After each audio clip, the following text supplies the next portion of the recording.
welcome. My name is William Cooper. I'm the grandson of Frida Cooper, who passed away on July 7th of this year. I miss her, but I'm continuing to make my monthly presentations at Amica in her honor. Today we're continuing our travels to Afro-Eurasia, which is the combination of Africa, Europe, and Asia. It covers 57% of the world's land area, but has 86% of its population. We began in the Middle East. Then we went to Southern Asia. Then we went to Southeast Asia. Last month we went to Central Asia. But today we're going to East Asia with the countries of China, Taiwan, Hong Kong, and Macau. Bon voyage. I'll present China, Taiwan, and Hong Kong together because their histories are intertwined. There are 5 sections. 1. Dynastic history. 2. 100 years of humiliation. 3. China's revolution. 4. Mao Zedong. 5. Economic growth and international relations. Let's begin with the dynastic period. Its dynastic history spans over 4,000 years, but we're going to focus on the 10 most important dynasties. We begin with the Shang, which invented the Chinese writing and advanced bronze technology. The Zhou was the longest dynasty, and this is where Confucianism and Taoism, which is also known as Taoism, emerged. Let's talk a little about Confucianism and Confucius. Confucianism is a system of social and ethical philosophy rather than a religion. There is a book written after his death called The Annals of Confucius, which is a collection of historical stories about his values, which included learning and morality. Taoism, on the other hand, is a philosophy, a religion, and a way of life. Its principles are in action, simplicity, and living in harmony with nature. It's based on the 2 opposite forces called yin and yang. You may have heard of them. They are the basis of acupuncture. The Qin dynasty created the first Asian superhighway, which was called the Straits Road. It was over 500 miles long. They also began work on the Great Wall of China and the terracotta statues. Now let's talk about this Great Wall. It was over 21,000 kilometers long, and it's the longest wall in the world. The mortar is made of sticky rice, which reinforces the bricks and helps withstand against earthquakes. It's also a UNESCO World Heritage Site. The terracotta warriors are sculptures depicting the armies of the Qin dynasty. They were supposed to go with the emperor to the afterlife once he died. There are over 8,000 soldiers, 130 chariots, and 700 horses. Most of them are still buried down there. The Han Dynasty was named after China's majority ethnic group, the Han Chinese, also known as the Han people. This was considered a golden age in China's history because of the significant economic growth during this time. Confucianism was patronized by the emperor, and they invented paper, water clocks, sundials, silk, and seismographs. They also created the Silk Road in around 130 BC. This was over 6,400 kilometers long. On this map, the red lines are the land trade routes, and the blue ones are the sea trade routes. That's how they were able to trade with Europe, Africa, and Southeast Asia. Buddhism was also introduced during this time. It came from Nepal. It's based on the principles of compassion and non-attachment to material things. The Sui dynasty was a very short-lived imperial dynasty, but it's in here because it laid the foundation for the longer-lasting Tang dynasty.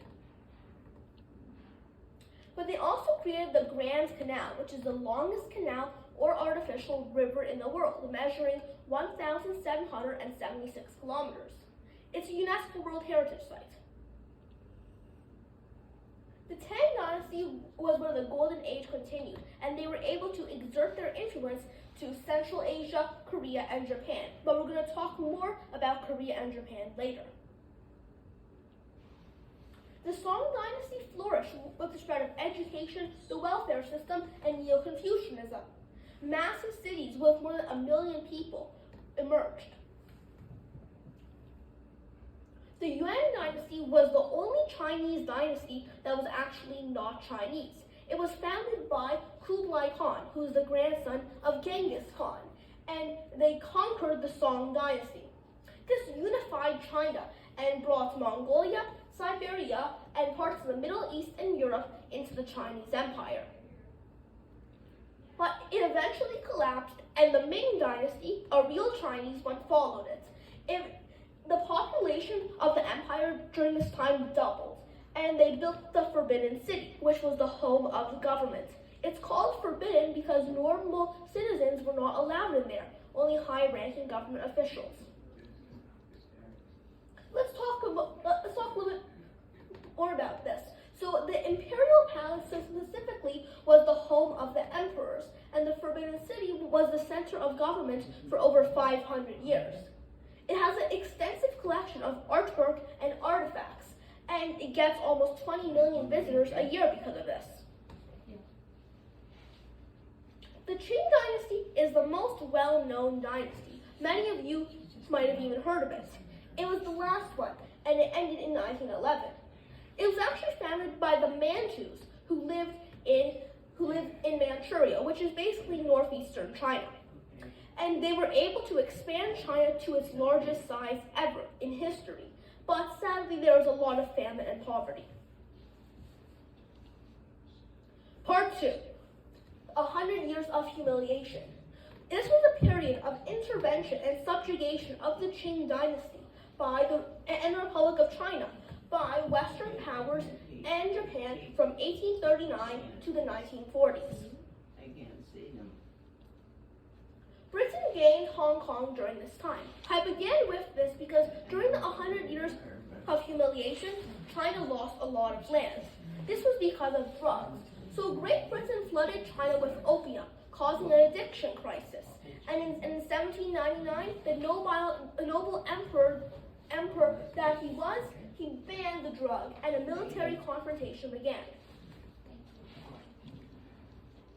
This resulted in the Opium War, where Hong Kong was given to the British and it became a dependent territory of the UK with the Treaty of Nanking. China was once again defeated in the Second Opium War, and in 1898, a 99-year lease of Hong Kong was given to the British. China signed a treaty giving the West more control of its 10 major ports. Japan gained Taiwan after the First Sino-Japanese War, where Qing dynasty clashed with Japan over Korea. Eventually, China's regional dominance plummeted, and this influenced a series of internal clashes over the next 16 years.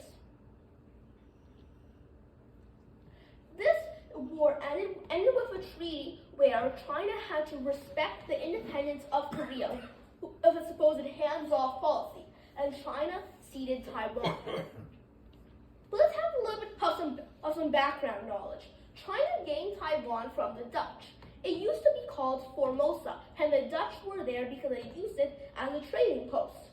It was seized by the Ming dynasty in 1662, and 21 years later, it was gained by the Qing dynasty. It was annexed.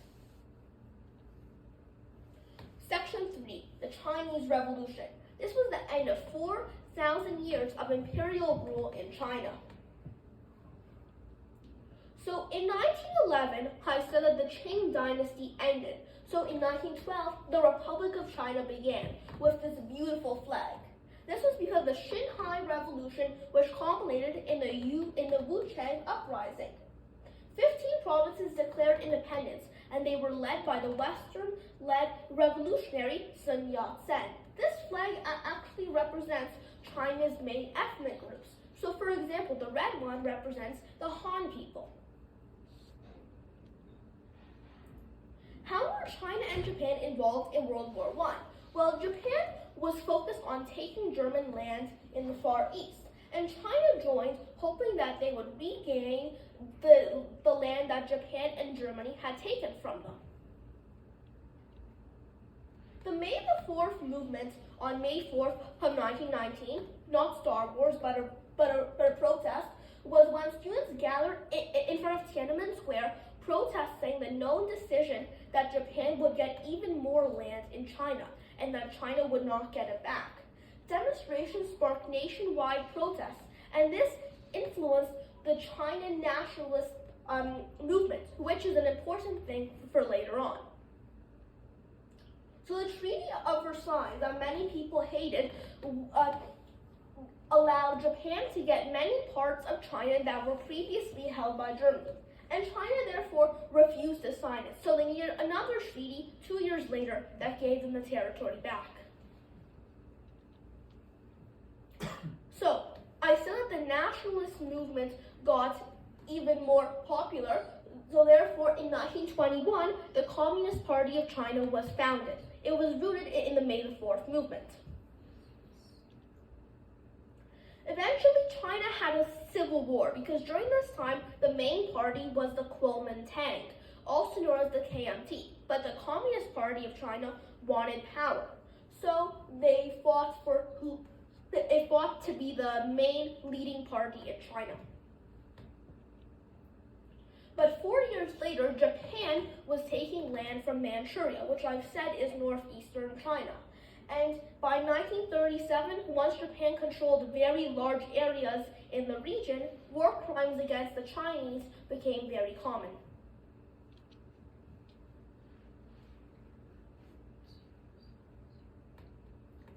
So tensions exploded, and both sides of the KMT and the Chinese Communist Party said that they would resolve their differences later and focus first on the Japanese. But so many people died because of the Japanese, and therefore it was called the Chinese Holocaust. 20 million people in total were killed by the Japanese, and Japan used poison or poisoned weapons in warfare. There was widespread torture and experimentation, and some captives were used for target practices. Some soldiers ate parts of their dead captives, and thousands of women were forced to sexually serve Japanese soldiers. But eventually, once Japan surrendered in World War II, Taiwan was given back to China. But not for long, because 4 years later, the Civil War ended, and the People's Republic of China, which was founded by Mao Zedong and his Communist Party, took back the land that used to belong to the Republic of China. But the Republic of China founded Taiwan, because 2 months after the Civil War ended, 2 million soldiers went and led Chiang Kai-shek into exile to Taiwan. He was their leader, and he set up a government claiming to be the real China. So the Communist Party is the only political party, and China has 22 provinces, excluding Taiwan, and it has 2 special administrative regions, which are Hong Kong and Macau. It has 5 autonomous regions, which have the highest level of minority authority. Part 4, Mao Zedong. His political philosophy synthesized and built on Marxism and then Leninism. He created the Great Leap Forward, which was a campaign to transform China from an agricultural-based economy to an industrial one. And he imposed a commune system that organized peasants and forbade private farming. Because of this, 30 to 45 million people died. Millions of sparrows were also killed, starting with the Sparrow War in 1958. Sparrows ate many of the crops that the Chinese had created. So along with rats, mosquitoes, and flies, they were targeted for elimination. But since sparrows were the main animals eating insects that were actually eating Chinese crops, tens of millions of people died again. In the 1950s, China had an excellent relationship with the Soviets, and they also shared the longest land border with them.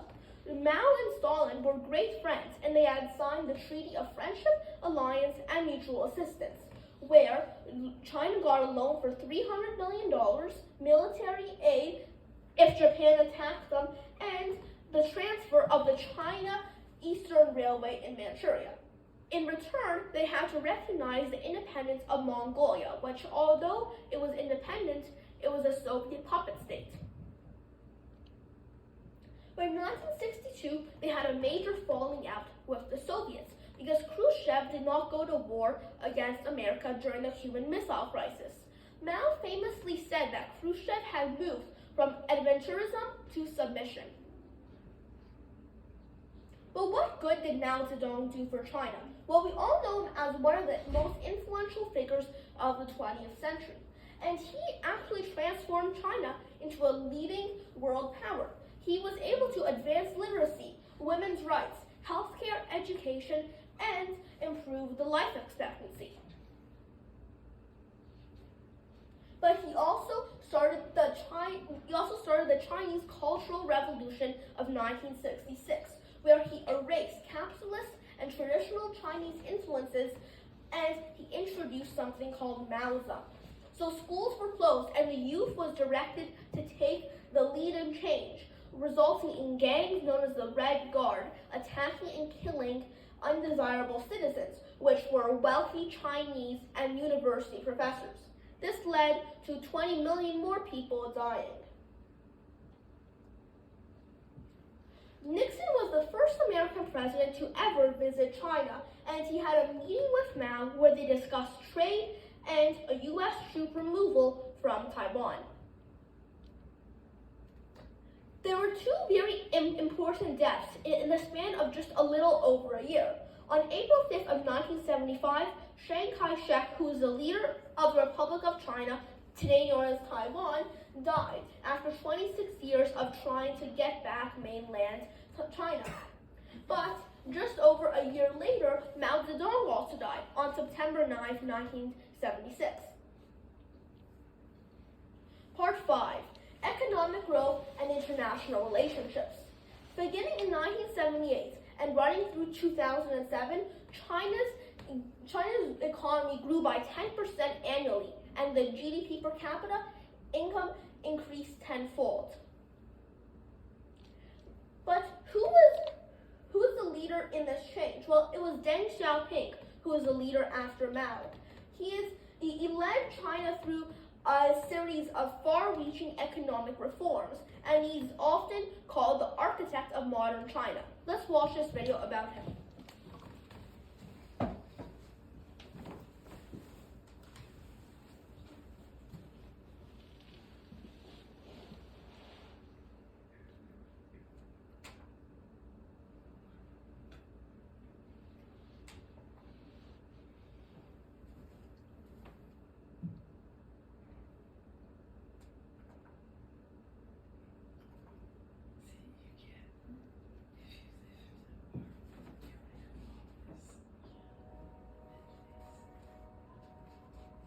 Chinese history for the past 30 years has been a story of economic growth.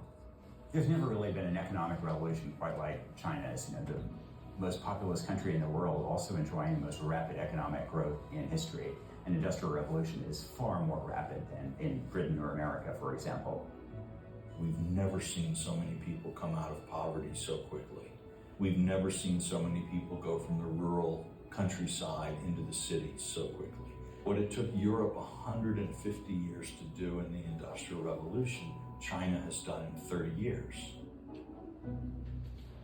In 1979, Chinese leader Deng Xiaoping called on the country to combine socialist ideology with elements of a pragmatic market economy under the banner of socialism with Chinese characteristics, reportedly telling the Chinese people to get rich is glorious. After Mao died and Deng Xiaoping rose to power, that was one of the great events, I think, of the 20th century. What he did was, if you will, decommunize or decentralize much of the economy of China There's some economists who think that this year China's going to contribute more real GDP growth to the global economy than the US, Europe, and Japan combined. We can think of China as one big factory, and this factory has to keep churning in order to keep up the economic growth. There's still a lot of unlocked resources or idle resources. But in recent years, growth has begun to slow. The double-digit GDP growth that we saw in the 1990s and the early 2000s was an exceptional era. It will never be repeated again because that was this extraordinary export-led economy matched by a demographic dividend of very low young age, moving up to a middle-aged working population. Annual growth rates 10 years ago, 9, 10, 11%, now about 6.5%. The question is, what's the reason for the slowdown compared with the earlier growth rates? I think it's just natural. Even though there is a headline growth slowdown, China's economy is still growing at a much bigger rate than it has before in terms of real output, just because it's so much bigger now. It is a function of the need to rein in some of the economic development channels that were getting out of control. China has severe air pollution issues, environmental degradation that pervades almost every corner of the country. That's a function of unbridled economic development. Beijing now wants to shift away from manufacturing towards a service-oriented economy. It initially was focusing on manufacturing. It also focused on trying to bring in foreign companies who would use China's low-cost labor along the coastline and assemble things for export. But as it's developed, and as they've realized there's a need to start transitioning their economy into something more sustainable, they realize they have to build up its services. And that is hard. You have to do it in a way that's sustainable, that creates as few social dislocations as possible, while at the same time delivering for people on a certain level of economic growth to which they've been accustomed. What you see in their data is the service sector is growing rapidly, consumption's growing rapidly. That's great. You know, I was just in China. Young people are out in restaurants and cafes and they're buying cars. China's consumption as a portion of China's GDP has certainly grown, and that transition is happening. But interestingly, the roads are still being built. The high-speed rails are still being built. And this investment-led system is kind of still moving on. Not at the same pace as it was, say, 10 years ago. But I would argue it hasn't slowed enough to bolster the meaningful transition to a consumer-based economy.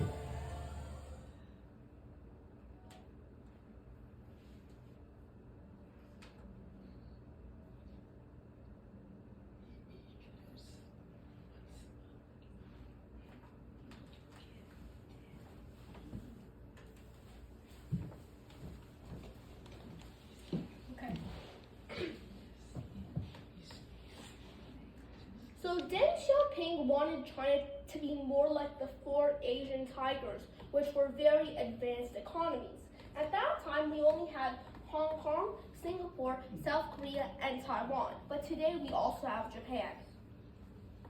Let's have a little snapshot of the 4 countries that's worth me looking at. China by far has the highest population, land area, GDP, but Hong Kong actually has the highest GDP per capita. There were a series of protests in Tiananmen Square in 1989, which were students-led, and they demanded freedom of speech, the press, and many more. At least 300 people died in these protests because China's government cracked down on the protesters. Because of this, Deng Xiaoping resigned. But who led China after him? Well, first we had Yang Shangkun, then Jiang Zemin, then Hu Jintao, and from 2012 and off to today, we have Xi Jinping. China has always had a historical conflict with the United States because the U.S. fought against the Communist Party in the Chinese Civil War. They supported the KMT. They also fought against Mao's party in the Korean and Vietnam Wars. But today, China is improving its. Today, China is doing many more things with its allies, specifically with BRICS. BRICS is a 5-country organization that was actually started by Russia in 2009. Let's watch this short video about it.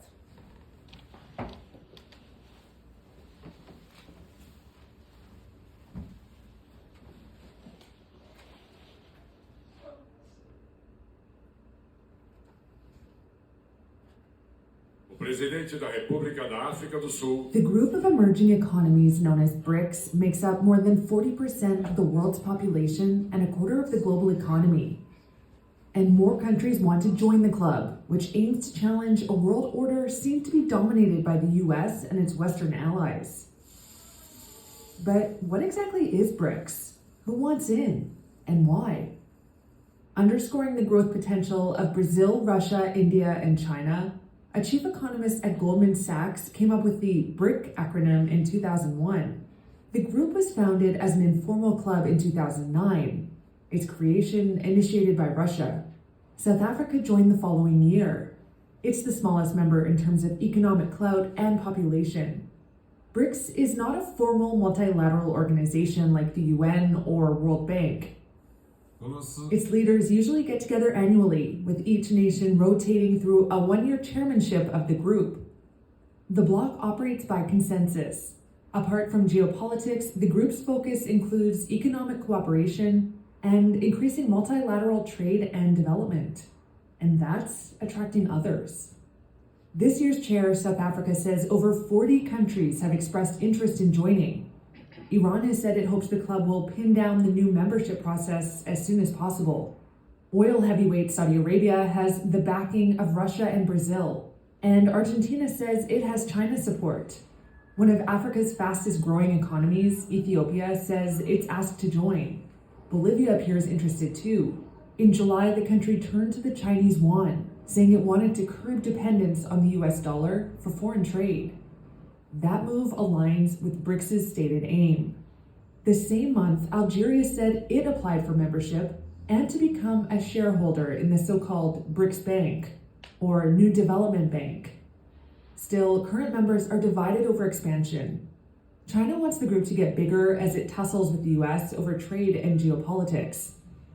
South Africa and Russia, which hopes to thaw its diplomatic isolation over the Ukraine war, are also keen to see the group grow.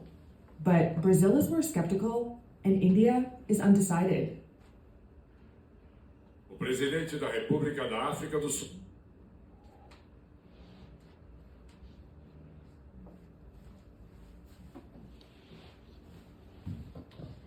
China has also launched the Belt and Road Initiative, which is a series of infrastructure projects across 3 continents. Let's learn a little bit more about it.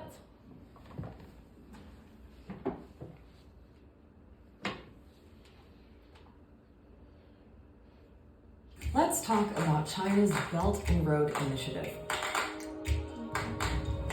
The BRI is a gigantic plan for a global network of ports, roads, railways, and other infrastructure to connect China to the world. 我们的共同目标是携手努力让各国互联互通更加有效。 The most expensive infrastructure project in history. The Belt and Road Initiative, a boom, a bust, or just a buzzword? It is also a way through which China confirms its role as a global power. The US and other Western countries are worried and recently announced their own plan. We think that there's a much more equitable way to provide for the needs of countries around the world. So what exactly is the BRI? What's in it for China? And why do some countries see a big economic opportunity while others see a threat?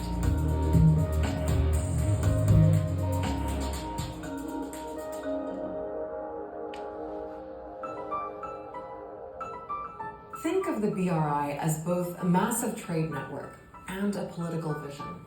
It started with a speech that President Xi Jinping made back in Kazakhstan in 2013. He talked about building a new trade route based on the old Silk Road, an ancient network that linked Asia, the Middle East, and Europe for almost 2,000 years. It started out in 2013 as an idea to invest in infrastructure from China through Central Asia to Europe and Africa. But over the years, it has become something much larger. It's an absolutely colossal project, which is scheduled to involve 60% of the world population. The Belt and Road Initiative basically weaves together lots of projects. It could be China building things from scratch, upgrading existing infrastructure, handing out loans, or making investments. There are overland routes that connect China to Central and South Asia, the Middle East, and Europe. That's the Belt. It includes what's called the China-Pakistan Economic Corridor, where around $60 billion are being spent on things like coal and hydro power plants, wind farms, highways, and a new high-speed rail link between Peshawar and Karachi. Then there's the road part, which is slightly confusing because it actually refers to a maritime Silk Road, sea routes that connect China to Southeast Asia, Africa, and Europe. It includes major investments in ports across the world, places like Sri Lanka, Dubai, Djibouti, Greece, and Spain, even as far as Peru. There are a lot of different initiatives, and the Belt and Road has become more of a label to capture a lot of what is going on. Now, we listed some of the big examples, but BRI's specifics are hard to come by. There's actually no confirmed list of everything and everyone involved, but it's estimated to include 2,600 projects in more than 100 countries. And that makes it hard to come up with an accurate price tag.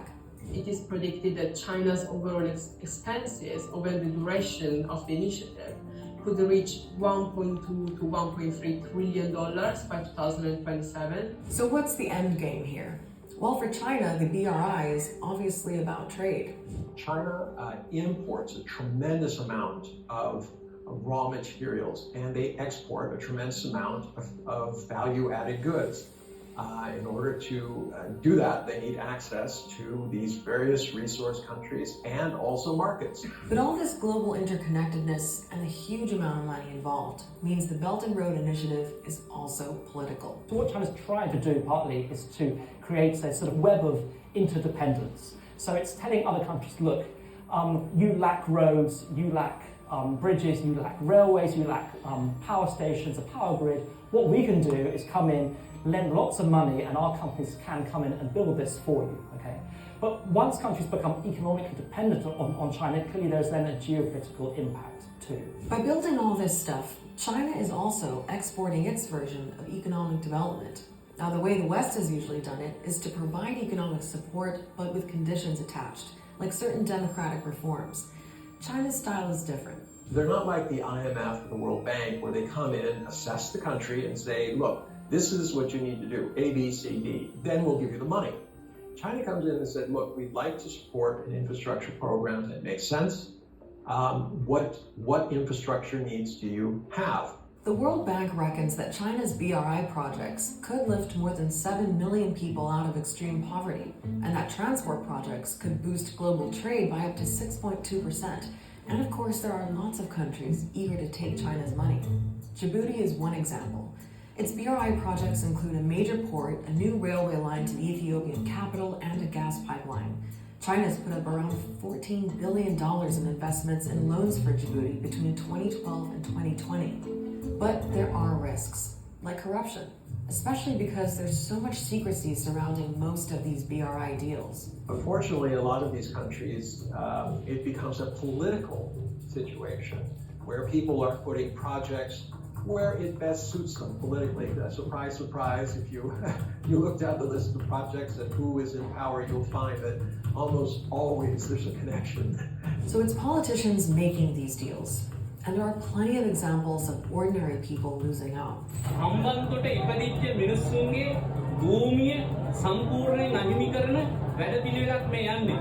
Another thing to remember is that with all the talk of Chinese money funding these projects, it's often more accurate to say that it's actually Chinese loans.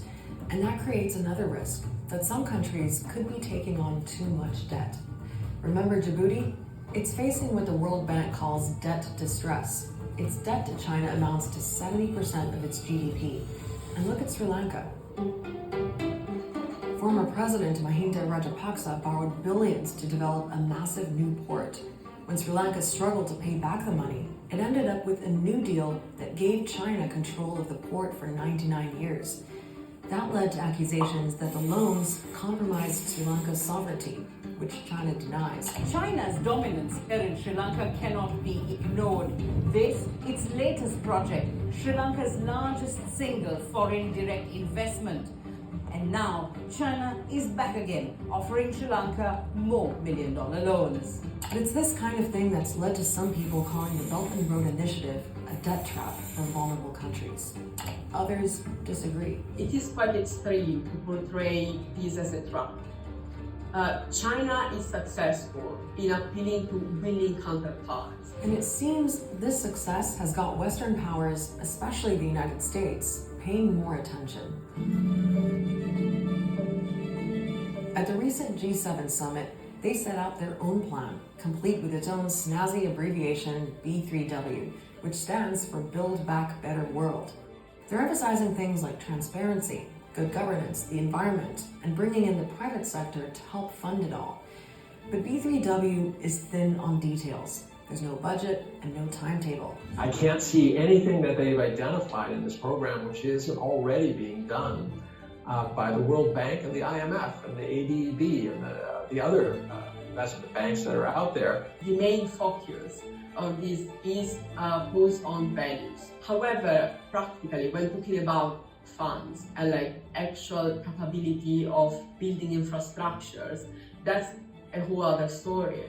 Ultimately, the participating powers will have to show they have the money and capability to push this initiative during COVID-19 crisis. Now, one way to look at all this is that it's another area of competition between China and the West. Will countries, particularly in the developing world, cast their lot in with China, with their autocratic approach to governing, or are they going to stay with the West, with democracy? But maybe there's another way to look at it. If China and the West are competing, that could give more choice, more opportunity, and crucially, more money to developing countries that desperately need it. The developing world has agency and can decide for itself how it wants to engage in terms of the development agenda. The U.S. can say, well, we'll offer better terms, and we're nicer guys, and we're ideologically, preferable. But I don't know what that means, if you build a road. A road is a road. As long as the quality is correct and the price is right. The Belt and Road Initiative is about China's position in the world. It's their strategy to outshine everyone on the international stage. But some countries really don't like the idea of the Chinese calling the shots.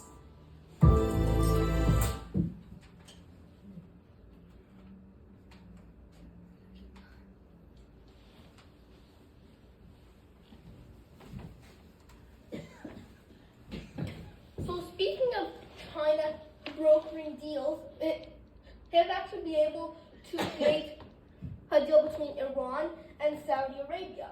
And it actually talks to them about joining BRICS, which they will in January of next year. They are demonstrating that their superpower strength is beyond economics. They can also be great at peacekeeping. But they do have many problems. Many economists, many investors believe that China will eventually have a real estate bubble. Let's watch this video to learn more about this.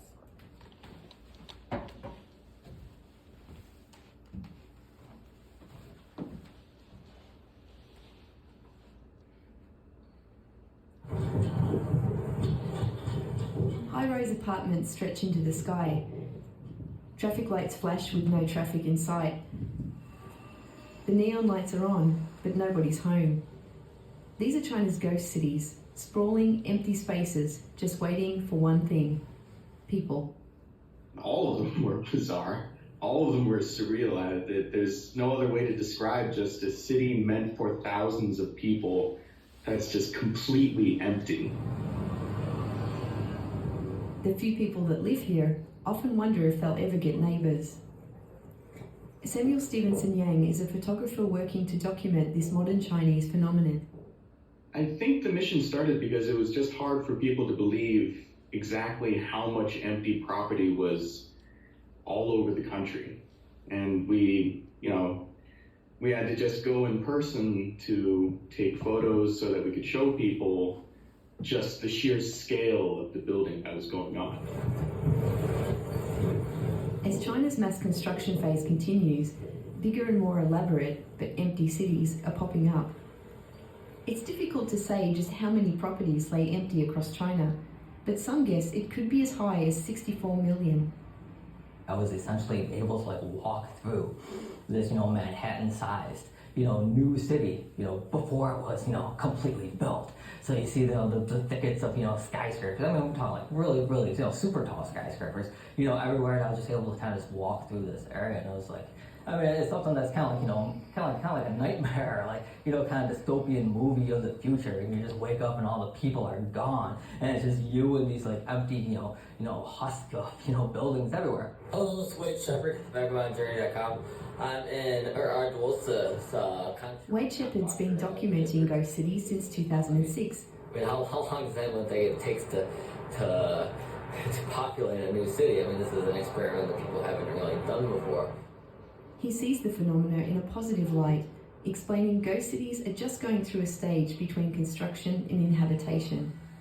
Well, a lot of these new cities that got their start in around 2000, 2003, they're pretty much developed. If you go there, you will not know that they were a new city. You will look around, you think it was just a normal city, and you just assume that this is the way it always was, not knowing that 10 years ago people are calling it a ghost city. 20 years ago it was farms and villages. The critics say construction rates in China far exceed any foreseeable demand, and whether a ghost city becomes inhabited or not depends on its ability to create jobs.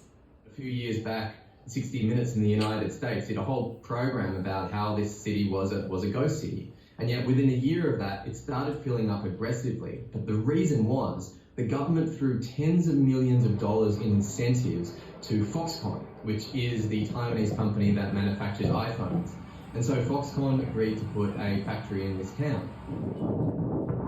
Mr. McMahon estimates there are around 50 ghost cities across China, fueling economic growth, but financed by a mountain of debt, which could be a ticking time bomb. It's incredibly difficult to measure, and it's incredibly difficult to say if and when things might actually go pear-shaped. As dozens of desolate cities across China can attest to, if you build it, they don't always come. Tracy Shelton, ABC News.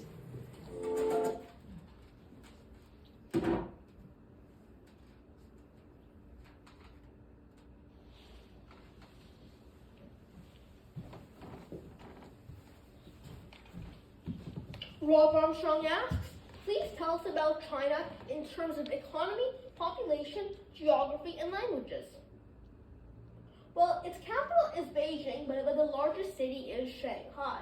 And its official language is Mandarin, but a lot of people also speak Cantonese. The currency is the yuan. It has 3 of the top 10 financial hubs, which are Shanghai, Beijing, and Shenzhen. Now let's talk about international relationships.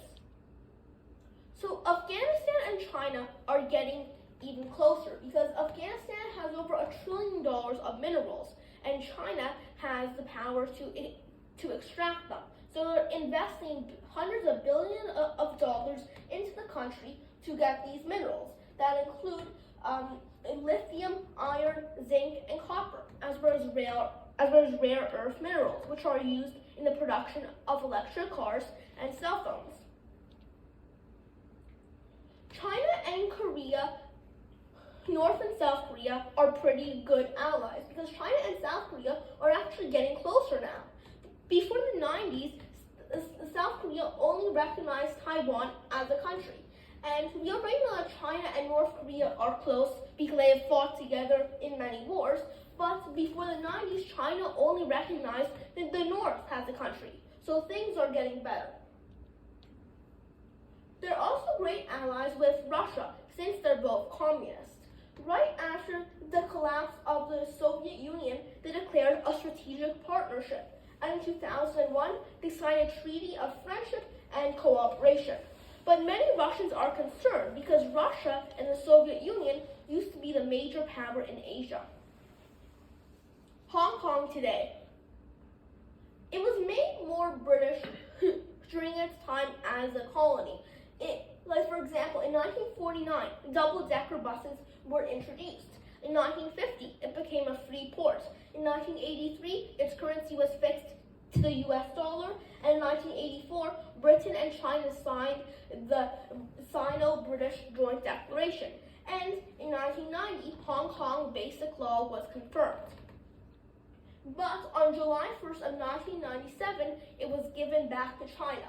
China agreed to preserve the island's capitalist economy, and it will be a special administrative region until 2047. There was a series of massive protests in 2019 in Hong Kong, which were triggered by the introduction of a now aborted bill that would have allowed extradition back to mainland China. Let's say that you committed a crime in Hong Kong. Before, you might have been able to be taken back to China and stand on trial with China's law, which has less human rights. Taiwan today. Taiwan and China began officially speaking to each other in 2010, but following the 2016 election of Tsai Ing-wen, who was the leader of the pro-democracy and anti-China party, China revoked these new ties. Taiwan is one of the biggest investors in China today. Between 1991 and 2021, they invested about $200 billion. And in 2021, the value of cross-strait trade was about $300 billion. They're a technology leader. They have the companies of TSMC and Foxconn. TSMC stands for Taiwan Semiconductor Manufacturing Company, and it's the world's biggest manufacturer of semiconductor chips. It's one of the top 10 biggest companies in the world. And Foxconn is the largest manufacturer of electronics. And even though its HQ is in Taiwan, most of its revenue comes from assets in China. Now let's talk about Macau.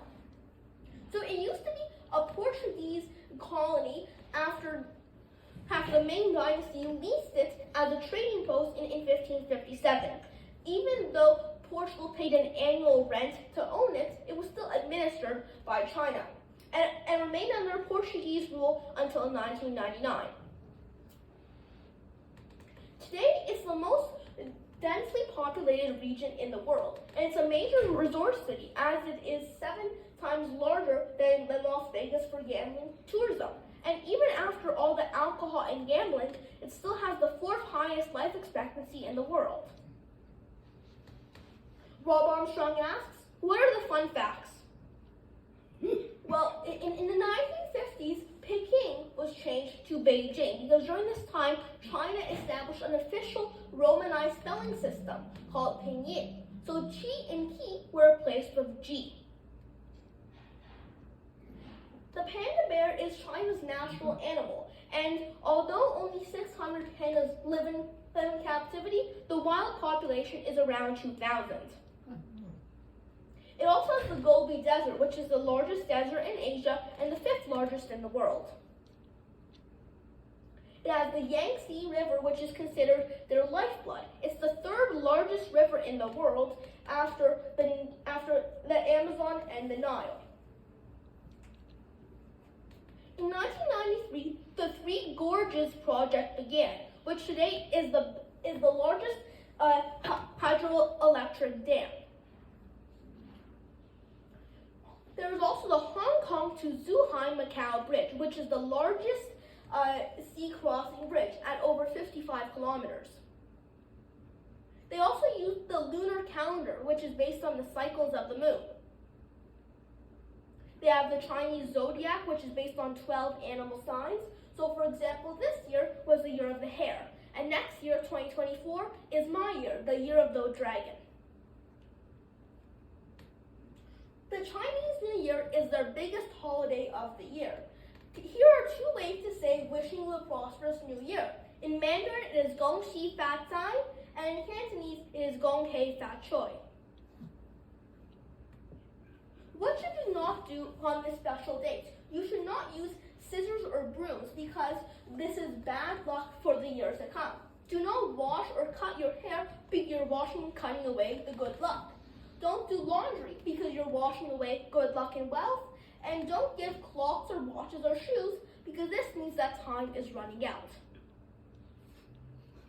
Never build a home that faces north because it represents darkness, evil, and bad luck. And number 4 in Chinese is generally disliked by people because it's pronounced si in Chinese, which has the same pronunciation as death. Therefore, many buildings don't have floors with the number 4. It has 2 of the top 10 biggest cities in the world, which are Shanghai with just over 29 million people and Beijing with almost 22. Rob Armstrong asks, how do you say butterfly in the languages of China, Taiwan, Hong Kong, and Macau? Well, in Mandarin Chinese, it is Hujie, and in Cantonese, it is Wudeep. Our next presentation will be on North and South Korea on November 25th. I hope to see you there. Thank you, Rob. Thank you, everyone, for attending. Are there any questions?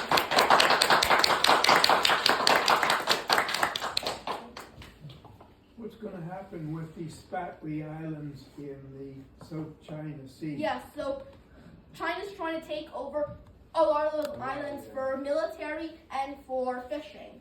So many countries in the area are very concerned, like the Philippines, Japan, and Indonesia.